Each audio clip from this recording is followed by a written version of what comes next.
berapa ya? Hah? Katanya review lagi nak. Oh iya betul. Kemarin reviewnya sampai mana? Saya mau dari itu Domir ya. Domir lagi waktu itu. Taib dari domir lagi. Sekarang mobil lagi juga tak? Enggak, sekarang udah selesai domirnya. Oh. Domirnya udah. Kemarin Pak Pamin nggak ada kan? Oh. Enggak, tapi Bapak Mami udah banyak, udah jam terbangnya udah banyak dia. Belum paham, belum hafal. Alhamdulillah Rabbil Alamin. Wassalatu wassalamu ala nabiyil karim wa ala alihi wa ashabihi wa man tabi'ahum bi ihsan ila yaumiddin amma ba'd. Kitab Tasrif. Kemarin murojaah tentang ad-dhamair, bahwa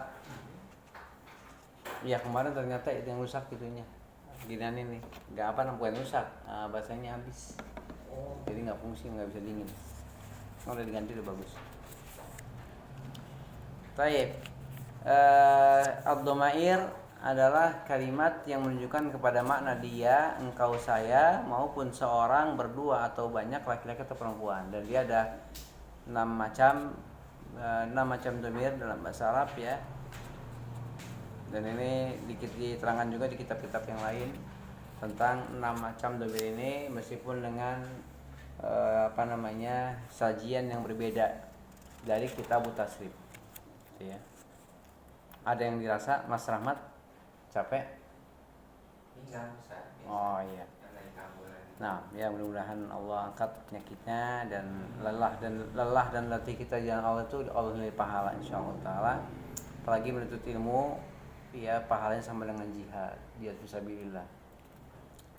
Ya kita ikhlas saja dalam kita belajar dan mengajar, ikhlaskan Allah Subhanahu wa taala agar kita meraih pahala yang kita butuhkan nanti untuk hari kiamat ya, hari pembalasan, yaumul hisab. Membutuhkan agar perbuatan atau timbangan kebaikan kita lebih banyak daripada timbangan amal yang tidak baik yang kita kerjakan. Ini bagian dari memperbanyak amal soleh, yaitu menuntut ilmu syar'i yang memang betul-betul diperintahkan dalam agama kita. Maka selanjutnya adalah tentang huruful illah wa tad'if.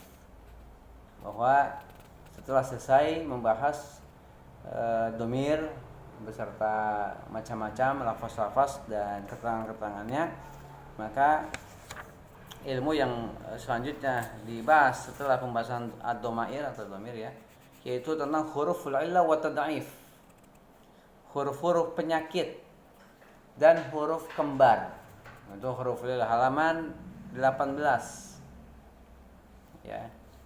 Setelah selesai ya mu'alif, penulis atau pengarang ya, menjelaskan tentang domir, baik secara garis besar dan juga rinciannya, beserta penjelasan-penjelasan yang terkait dengan permasalahan yang ada dalam keterangan-keterangan yang ada di domir ya, dan juga penggunaan-penggunaannya.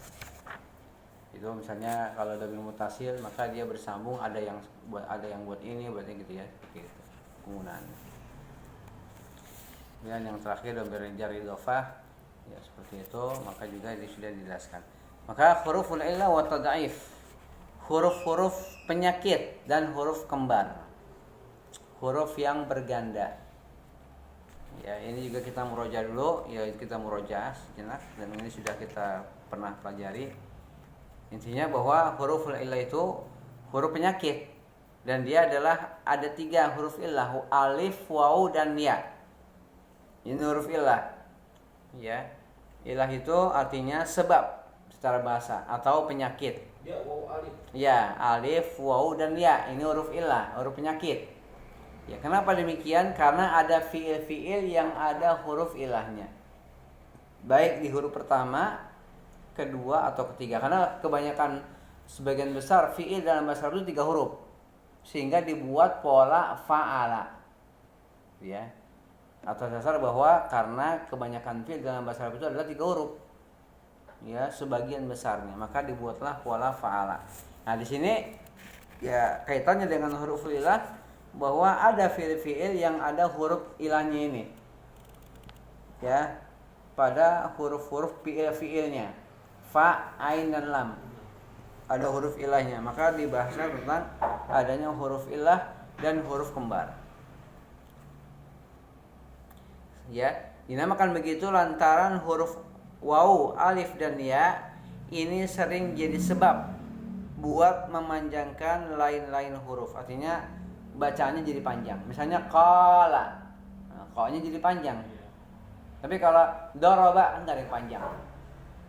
Nah, ini karena ada huruf ilah maka qala panjang. Ya, seperti itu. Da'a misalnya. Roma itu ada alifnya. Ya, seperti itu ya. Kemudian ya, sering jadi sebab buat memanjangkan lain huruf dan juga sering dibuang dari satu kalimat lantaran tidak perlu.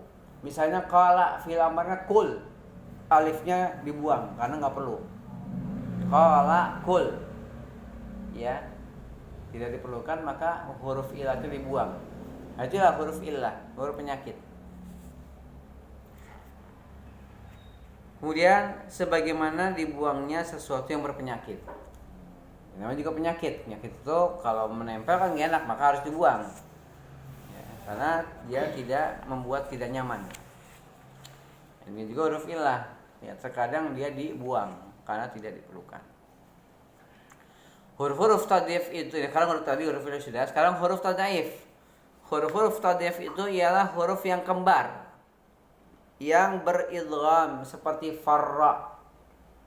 Ternyata ada fiil yang ada huruf kembarnya, huruf kedua dan ketiga, dan diidghamkan, digabungkan, disatukan. Jadi farra asalnya farara. Jadi farra ada farra apa artinya? Lari. Farra lari. Ada menghitung. Ada dan sebagainya. Maksudnya Ustaz? Ya. Katanya harusnya faroro jadi Farro karena apa berubah? Ya, dalam kaidah ilmu shorab ya, apabila ada dua huruf yang sama, dua kembar dalam satu kalimat, maka wajib diidgham, yaitu pada ain, pada tengah dan yang ketiga, yang terakhir. Apabila ada dua huruf kembar dalam satu kata ya, maka ini dalam kaidah ilmu shorab itu wajib diidghamkan, digabung. Jadi kalau ada yang nulis faroro berarti salah. Salah. Harus gabungkan. Farro. Kalau dia berdiri sendiri itu tulisnya berarti faroro aja. Iya, kalau artinya kalau nanti suatu saat dia akan dipecah. Kapan dipecah? Kalau bersambung dengan domir fa'il. Misalnya farorta. Maka dipisah lagi. Yang tadinya digabung, ya asalnya farro jadi farro, karena bersama dengan domir fa'il maka dipecah lagi. Misalnya ada tu, saya telah menghitung. Asalnya ada menghitung. Nah, karena bersama dengan domir tu, ya misalnya kam adata, berapa engkau sudah hitung? Kam adata, ya, dalnya yang keduanya di sukun. Adada, jadi adata. Gitu. Ya farorta misalnya. Aina farorta, kemana engkau lari? Farorta, dia seperti itu. Ya, itu. Ya, dia pada asalnya wajib disatukan, kemudian dalam satu keadaan dipecah lagi. Misalnya apabila bersama dengan domir fa'il, maka dia dipecah lagi. Keduanya nanti ditasjid itu jadinya. Iya, jadi farra ditasjid. Nah, digabung itu masih ditasjid. Menunjukkan ada dua huruf. Jadi farra, ada asalnya ada. Jadi ada menghitung. Wadda menyukai, menyintai, wadda. Berarti setiap di Al-Quran ya, setiap yang ditasjid itu aslinya dua huruf. Dua huruf, gitu ya. Asalnya dua huruf. Misalnya radda, man amila amalan laisa alaihi amruna fahuwa raddun. Itu asalnya raddun, fa'lun. Nah, ini digabung jadi raddun, tasjid. Barang siapa yang beramal yang tidak ada perintah dari kita maka dia raddun, maka tafawarat rad bimana mardud, maka tertolak. Allah enggak terima amalan yang Allah tidak syariatkan dan Rasul tidak syariatkan. Minta pahala dari siapa? Allah tidak ajarkan, Allah tidak perintah, tapi mereka menjalankan, mengerjakan. Maka mardud, dikembalikan lagi ke orangnya, nggak diterima. Mardud itu ditolak, dikembalikan lagi ke orang, gitu ya, seperti itu. Mafhum? Kemudian ya tadi sudah ya, huruf tad'if itu ialah huruf yang kembar. Ya, yang beridgham seperti farra, ada dan sebagainya. Idgham itu artinya ya memasukkan satu huruf kepada satu huruf yang lain, seperti farara dijadikan farra. Asalnya farara, nggak boleh ada fi'il farara, maka harus atau wajib digabungkan, diidghamkan jadi farra. Gitu. Ya. Kemudian selanjutnya al-muqabalah. Ini juga kita murojaah. Al-muqabalah yaitu ya pertemuan, ya persetujuan, mencocokkan ke al-muqabalah. Atau ringkasnya dia adalah rumus fi'il, itu al-muqabalah. Ya, isinya adalah fa'ul fi'li, ainul fi'li dan lamul fi'li. Fa fi'il, ain fi'il dan lam fi'il. Ya. Al-muqabalah itu artinya berhadap-hadapan atau mencocokkan, menyamakan. Ya. Sebagian besar dari fi'il-fi'il dalam bahasa Arab itu asalnya 3 huruf. Nah, itu dia tadi sudah kita singgung, ya. Kebanyakan fi'il dalam bahasa Arab itu asalnya adalah 3 huruf. Kebanyakannya. Sebagian besar fi'il atau kata kerja dalam bahasa Arab yaitu 3 huruf. Seperti apa? Mana'a. Apa mana'a? Mencegah, menghalangi. Arti mana'a. Kataba, menulis. Dan yang lainnya banyak sekali, ya. Misalnya doroba, nasara, gosara, ya, satara, dan banyak, halaka, banyak sekali. Ghafara. Ini sebagian contoh, yaitu mana'a dan kataba dan yang lainnya. Mana'a itu dikatakan atas timbangan fa'ala. Jadi begini, ya, fa'ala, mana'a, antum lihat mana'a ya sama dengan fa'ala. Ya, mimnya itu ya mencocokkan huruf fa, cocok dengan fa, ya sama-sama fathah. Nunnya itu cocok dengan ain, ainnya itu cocok dengan lam. Itu namanya muqabalah, rumus fi'il. Gitu ya. Misalnya ya mana'ata jadi fa'alta. Mana'tu fa'altu, nanti gitu. Mana'a berarti fa'ala.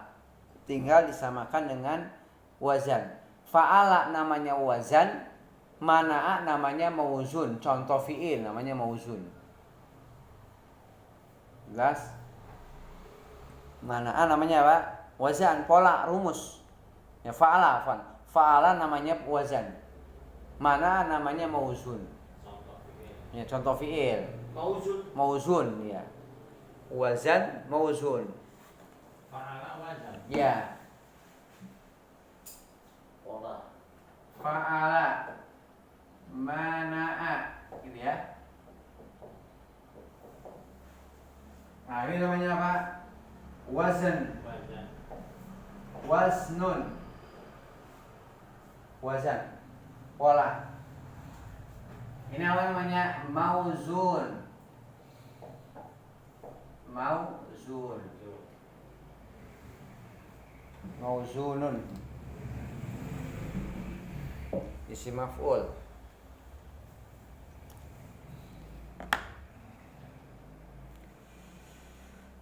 Oleh sebab mim berhadapan atau berbetulan dengan fa dari fa'ala, maka dikatakan fa fi'il, fa'ul fi'il. Ya, karena apa? Karena mim ini ya mim, antum lihat mim berhadapan atau mencocokkan, cocok dengan huruf fa, maka ini namanya apa? Fa fi'il. Fa'ul fi'li. Idhofah bentuknya. Jelas? Kenapa? Karena ma sama dengan fa, sama-sama fathah. Ya, kayak gitu. Kemudian dan nun, mana'a, antum lihat nunnya. dan nun itu oleh sebab berbetulan dengan ain dari fa'ala maka dikatakan ain fi'il, ainul fi'il. Jadi nunnya ain fi'il. Jelas? Dan ain, mana'a, huruf ain. Dan ain itu lantaran berbetulan dengan lam dari fa'ala maka dikatakan lamul fi'il, lam fi'il. Gitu ya. Jadi mana'a mim fa fi'il, nun ain fi'il, ain lam fi'il. Gitu. Jelas? Begitulah sekalian fi'il yang asalnya 3 huruf. Ya, begitulah sekalian fi'il atau semua fi'il. Ini bahasa Melayu. Semua bilangnya sekalian. Begitulah, ya begitu juga. Ya demikian juga atau bahasa kita kayak gitu. Jadi di bahasa Melayu begitulah sekalian fi'il yang asalnya 3 huruf. Yakni tiap-tiap fi'il yang asalnya 3 huruf, ya 3 huruf itu huruf yang pertama dikatakan fa fi'il walaupun bukan huruf fa. Dan yang kedua dinamakan ain fi'il walaupun bukan ain. Dan yang ketiga disebut lamul fi'il walaupun bukan lam. Gitu. Kalau fi'il itu bertambah hurufnya seperti yamna'u jadi fi'il mudhari'. Tambahin ya, atau yamnauna ada ya, ada waw, ada nun di akhir. Ya, atau imtana'a ada tambahan alif dan ta. Umpamanya, maka huruf yang bertambah itu tidak dihitung. Ya. Tetapi ya halaman 20 ya, ketemu. Tetapi tetap kita berkata mim itu fa fi'il, nun itu ain fi'il, dan ain itu lam fi'il. Dan selain dari itu dinamakan zaidah. Apa zaidah? Huruf tambahan. Ya ini huruf tambahan. Gitu. Ya, berarti ya sampai situ aja. Ya, adapun yang bawahnya sama keterangannya. Intinya bahwa ya setelah dijelaskan tentang huruful illah wa tad'if, maka selanjutnya ilmu yang informasi ilmu yang selanjutnya dibahas adalah tentang al-muqabalah atau rumus fi'il.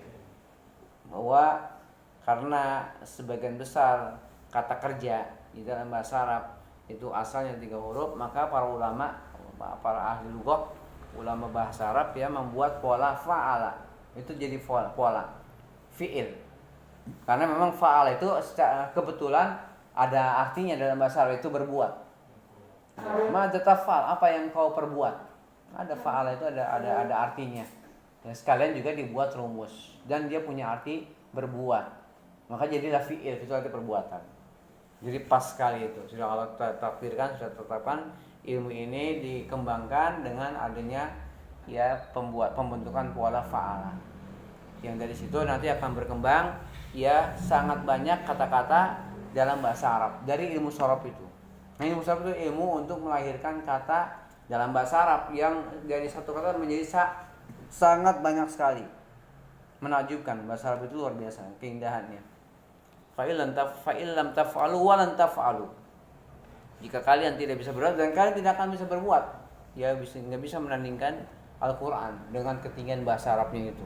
Allah tantang itu, panggil pembantu-pembantu kalian untuk bisa yang kalau ada yang bisa menandingi ayat Al-Quran, nggak ada yang bisa, gitu ya, seperti itu. Karena kehebatan ketinggian bahasa Arab, ya, yang bahasa Arab dia banyak dipelajari orang dan ya mempelajarinya bagian dari ibadah, gitu ya. Tidak ada satu bahasa pun yang mempelajarinya jadi ibadah kecuali bahasa Arab. Bahasa Arab bisa jadi ibadah kalau untuk apa? Untuk dakwah. Ya seperti itu. Jadi ya Ustaz Badru pernah menjelaskan juga bagaimana hukum belajar bahasa Inggris. Boleh kalau antum mau dakwah pada orang Inggris. Karena jangan dibiarkan mereka sudah masuk Islam untuk diajarin Islam. Kan mereka bahasanya lisan Inggris. Harus ada kaum muslimin yang bisa bahasa Inggris. Dia bisa jelaskan gitu di YouTube-nya Ustaz Badru. Nah, persis seperti fatwa Syekh Albani. Ya, seperti itu bahasa Inggris bagi orang-orang yang memang ada hajat maslahat dengan belajar itu maka diperbolehkan. Hukumnya hanya jaiz. Boleh belajar bahasa Arab. Nah, bahasa Arab dia merupakan ibadah. Gitu ya. Bahkan dia satu kesempurnaan ketika seorang itu belajar bahasa Arab sehingga dia bisa memahami agama dengan ya pemahaman yang baik. melebihi orang yang tidak paham bahasa Arab. Seperti itu ya. Dan itu banyak terasa ketika nanti kita sudah berhadapan dengan nas-nas yang berbahasa Arab. Aduh, bingung apa ini. Gitu ya. Itu hikmah yang belajar bahasa Arab. Itu banyak sekali. Kalau ini Ustaz, Nah. orang belajar bahasa Arab supaya jadi jubirnya orang Arab kalau masuk ke Indonesia gitu, atau bahasa Inggris supaya jadi jubirnya orang Inggris masuk ke Indonesia gitu. Itu Ya jais saja boleh Pak. Jais. Apalagi kalau ada kemaslahatan untuk agama, bagus lagi. Ya, seperti Rasul pernah memerintahkan kepada salah seorang sahabat untuk mempelajari bahasa Yahudi. Ya karena ya pernah ya, siapa nama sahabat lupa. Seperti itu, bagi bahasa Yahudi. Itu sebagai pertukaran ya atas mereka pengetahuan, maka ya udah kalau itu ajarkan kaum muslimin belajar bahasa Yahudi. Belajar bahasa Arab biar bisa jadi petugas haji. Iya, ya tadi ya secara hukum ya boleh jais saja ya gitu.